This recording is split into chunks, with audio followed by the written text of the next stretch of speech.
오늘 새벽에도 하나님의 은혜가 저와 여러분에게 함께하기를 기원합니다. 오늘 말씀은 크게 보면 한 가지 질문에 대한 말씀입니다. 어떤 질문이냐면 누가 영생을 얻습니까? 라는 질문입니다. 누가 영생을 얻을까요? 첫째로는 어린아이와 같이 받아들이는 사람이 영생을 얻습니다.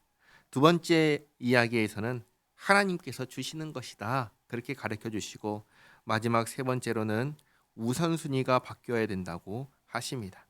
하나씩 살펴보겠습니다. 먼저 첫 번째 이야기입니다. 15절에 사람들이 예수께서 만져주심을 바라고 자기 어린 아기를 데리고 오매 제자들이 보고 꾸짖거늘. 도대체 제자들이 왜 꾸짖는지 알 수가 없습니다. 다만 한 가지 확실한 것은 이 당시 어린아이들의 인권은 오늘날과 다르게 형편없었다는 사실입니다. 그래서인지 어린 아기를 데리고 오는 사람들을 제자들이 꾸짖었습니다. 그걸 보시고 예수께서 그 어린 아이들을 불러 가까이 하시고 이르시되 어린 아이들이 내게 오는 것을 용납하고 금하지 말라. 하나님의 나라가 이런 자의 것이니라. 하나님의 나라는 어린 아이들에게까지 열렸다는 말씀입니다. 그리고 17절이 중요한 말씀입니다. 내가 진실로 너희에게 이르노니 누구든지 하나님의 나라를 어린아이와 같이 받아들이지 않는 자는 결단코 거기 들어가지 못하리라 하시니라. 여기 잘 보시기 바랍니다. 어린아이가 천국에 들어가기 위해서 할 수 있는 게 있다면 무엇이 있을까요? 아무것도 할 수 있는 게 없습니다.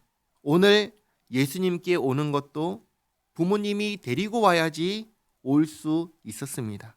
또 제자들이 막으면 예수님께 다가갈 수도 없었습니다. 그러니까 어린아이들은 다르게 말하면 철저하게 무능한 사람들입니다. 그러면 무능한 자가 어떻게 천국에 들어갈 수 있을까요? 예수님께서는 이렇게 말씀하십니다. 어린아이와 같이 받아들이는 자가 들어간다 하십니다. 전도할 때 이런 질문을 합니다. 하나님께서 여러분에게 천국을 선물로 주려고 하시는데 받겠습니까? 이 질문에 예, 받겠습니다 라고 하는 사람이 천국에 들어간다는 것입니다. 그 다음 질문은 어떤 관리가 와서 내가 어떻게 하면 영생을 얻을 수 있습니까? 라고 질문하는 내용입니다. 내가 뭔가를 하면 영생을 얻을 수 있다라고 생각하고 있다는 점에서 이 사람은 어린아이와 같지 않다는 것을 알 수 있습니다. 18절에 어떤 관리가 물어 이르되 선한 선생님이여 내가 무엇을 하여야 영생을 얻으리이까? 예수께서 이르시되 내가 어찌하여 나를 선하다 일컫느냐? 하나님 한 분 외에는 선한 이가 없느니라. 그러니 영생을 얻기 위해서는 선하신 하나님께 맞춰야 한다. 그래서 하나님께서 주신 기준을 보면 20절 내가 계명을 안 하니 간음하지 말라, 살인하지 말라, 도둑질하지 말라, 거짓 증언하지 말라, 내 부모를 공경하라 하였느니라. 우리가 잘 아는 10계명의 일부분을 말씀하십니다. 이렇게 말씀하시자 21절에 여짜오되 이것은 내가 어려서부터 다 지키었나이다. 예수께서 이 말을 들으시고 이르시되 내게 아직도 한 가지 부족한 것이 있으니 내게 있는 것을 다 팔아 가난한 자들에게 나눠주라. 그리하면 하늘에서 내게 보화가 있으리라. 그리고 와서 나를 따르라 하시니 그 사람이 큰 부자이므로 이 말씀을 듣고 심히 근심하더라. 일단 우리가 여기에서 오해하지 말아야 하는 것은 가진 것을 다 팔아서 가난한 사람이 되어야 된다라고 하신 게 아니라는 사실입니다. 만약 그래야 한다면 우리는 지금 당장이라도 다 길바닥에서 살아야 할 것입니다. 그러나 이 말씀은 그런 말씀이 아닙니다. 오늘 이 사람은 영생을 얻고자 하지만 이 사람의 우선순위는 영생이 아니었습니다. 이 사람이 가장 중요하게 생각하는 것은 영생이 아니라 재물이었습니다. 이렇게 바꿔서 한번 질문하겠습니다. 우리가 가진 것은 다 누구의 것입니까? 내 것입니까? 아니면 하나님의 것입니까? 하나님의 것이죠. 하나님의 것입니다. 그렇다면 하나님께서 하나님의 일에 써라고 하실 때 기꺼이 아낌없이 할 수 있냐는 것입니다. 그럴 수 있어야 정말로 내 것이 아니라 하나님의 것이라 할 수 있는 겁니다. 영생을 얻기 위해서 이 관리가 실제로 의지하는 것은 하나님이 아니라 재물이었습니다. 그렇기에 예수님께서 이것을 지적하신 것입니다. 그리고 관리는 아니나 다를까 재물 때문에 심히 근심하며 돌아갑니다. 24절에 예수께서 그를 보시고 이르시되 재물이 있는 자는 하나님의 나라에 들어가기가 얼마나 어려운지 낙타가 바늘기로 들어가는 것이 부자가 하나님의 나라에 들어가는 것보다 쉬우니라 하시니. 다르게 말하면 우선순위가 바뀌지 않으면 구원받지 못한다는 것입니다. 이걸 또 다르게 말하면 이렇습니다. 무엇이 나를 구원합니까? 예수님께서 나를 구원하십니다. 그런데 예수님께서 나를 구원하신다고 입술로는 고백하면서 속으로는 그래도 내가 뭔가 해야지 라고 한다면 결국 이 사람이 의지하는 것은 무엇입니까?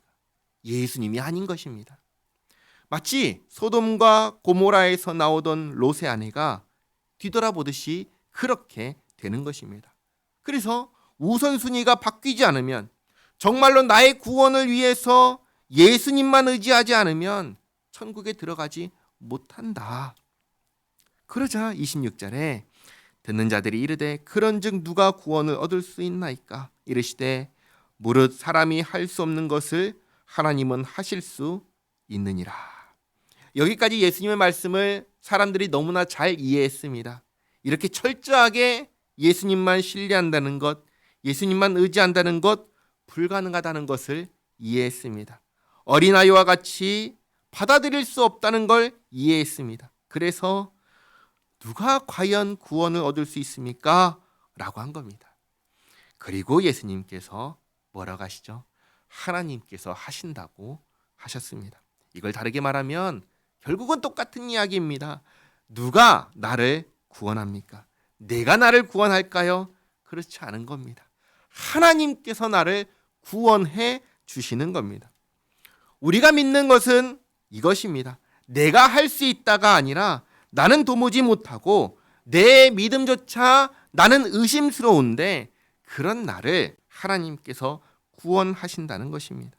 이게 조금만 생각해 보면 얼마나 안심이 되는 말씀인지 모릅니다. 나는 내가 가진 믿음은 불완전한 믿음입니다. 때로는 나 스스로도 내가 정말 믿는 사람이야? 의심갈 때가 한두 번이 아닙니다. 그런데 그 불완전한 믿음, 나조차도 의심가는 이 믿음을 가졌다 할지라도 하나님께서는 구원하신다는 것입니다. 얼마나 안심이 듭니까? 마지막으로 베드로가 예수님께 말씀드립니다. 28절에 베드로가 여짜오되 보옵소서 우리가 우리의 것을 다 버리고 주를 따랐나이다. 앞에서 영생을 얻기 위해서 다 버리고 나를 따르라 하신 말씀을 듣고 베드로가 한 대답입니다.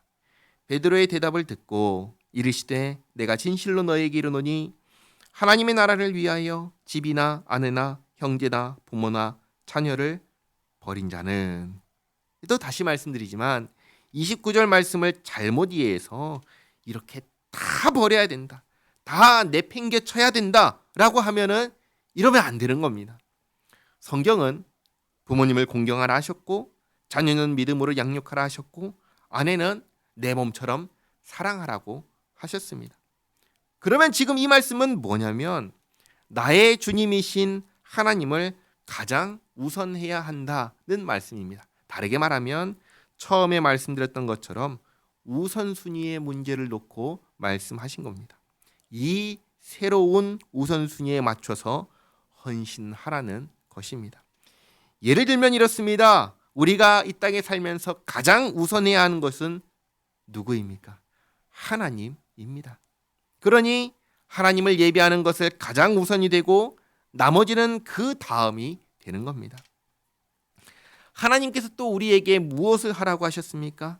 복음을 전하라고 하셨지요. 전도하라고 하셨습니다. 그러면 전도하는 것이 가장 우선이 되고 나머지는 그 다음이 되는 것입니다. 이 말씀을 지금 하신 것입니다. 그러면 30절에 현세의 여러 배를 받고 내세에 영생을 받지 못할 자가 없느니라 하시니라.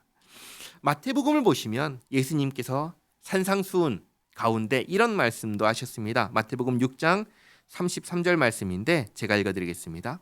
그런즉 너희는 먼저 그의 나라와 그의 의를 구하라. 그리하면 이 모든 것을 너희에게 더하시리라. 아멘. 하나님을 가장 우선해서 살면 하나님께서 나머지 우리의 필요를 다 채워주신다고 하셨습니다. 정리하겠습니다. 영생은 누가 얻습니까? 하나님의 말씀을 어린아이처럼 받아들이는 사람이 받습니다. 어린아이가 할 수 있는 것이 무엇입니까? 선물로 주시는 것을 그저 받아들이는 것 밖에는 할 수 있는 것이 아무것도 없습니다. 영생은 하나님께서 우리에게 값없이 주시는 선물입니다. 그리고 나를 구원하실 수 있는 분은 누구밖에 없습니까? 예수님밖에 없습니다. 그래서 예수님을 중심으로 삶을 정돈하는 것입니다. 하나님 나라에서 살게 되었으니까 이제 하나님 나라를 가장 우선해서 사는 것입니다. 이것이 우리에게 있기를 바랍니다. 예수님을 믿고 예수님을 중심으로 살아가는 우리 모두가 되기를 바랍니다. 기도하겠습니다. 하나님 감사합니다.